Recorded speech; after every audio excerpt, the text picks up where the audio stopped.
एक मिनट हाई पैसा उठा लगते हो जाए इधर आओ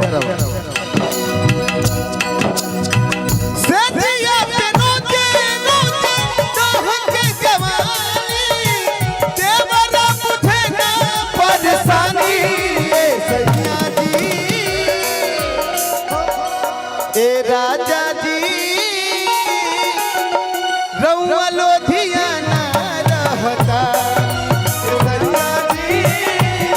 लोधियाना रहता ए सैया जी रउआ लोधियाना रहता घर से निकलते ही कुछ दूर चलते ही घर से निकलते ही कुछ दूर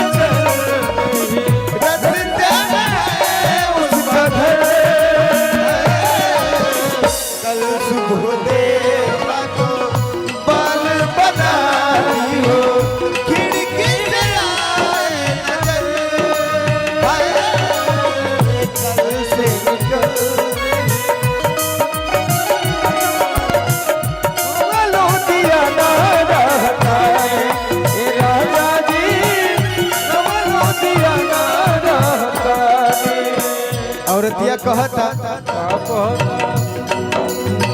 सुख सुख गिर जाता लीला रस बिंदिया सुख गिर जाता लीला रस बिंदिया सुख सुख गिर जाता लीला रस बिंदिया काटनियन काने से जिया में नहीं बिंदिया काटनियन काने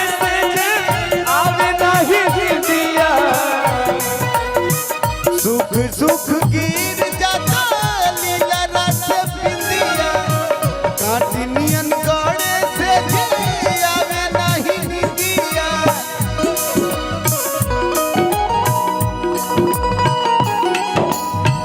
देवराय अकेला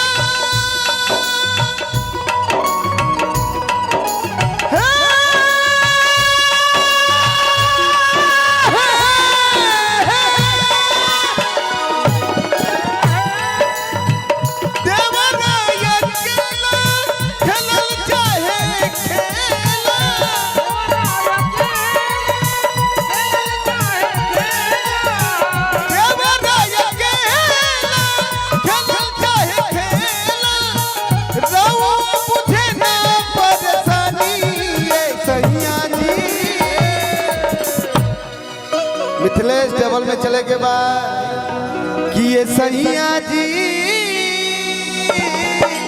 हरे रउआ लोधियाना रहता ये राजा जी रउआ लोधियाना रहता राजा जी रउआ लोधियाना रहता सेठिया पे रोजे रोजे दोह के जवानी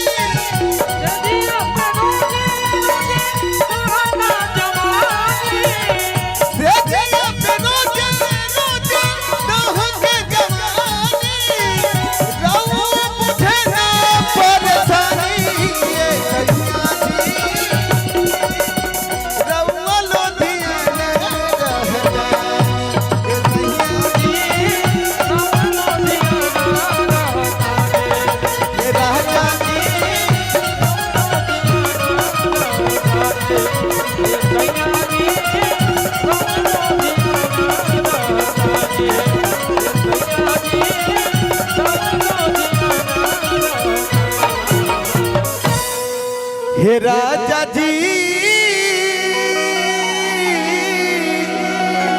कि रउआ लोधियाना रहता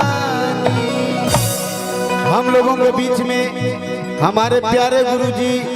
आदरणीय मुन्ना गुरुजी लालू गुरुजी मार्कंडे महादेव से चल के आए हुए हैं। तहे दिल से इस मंच के माध्यम से स्वागत है, अभिनंदन है और एक बार अच्छा लगा।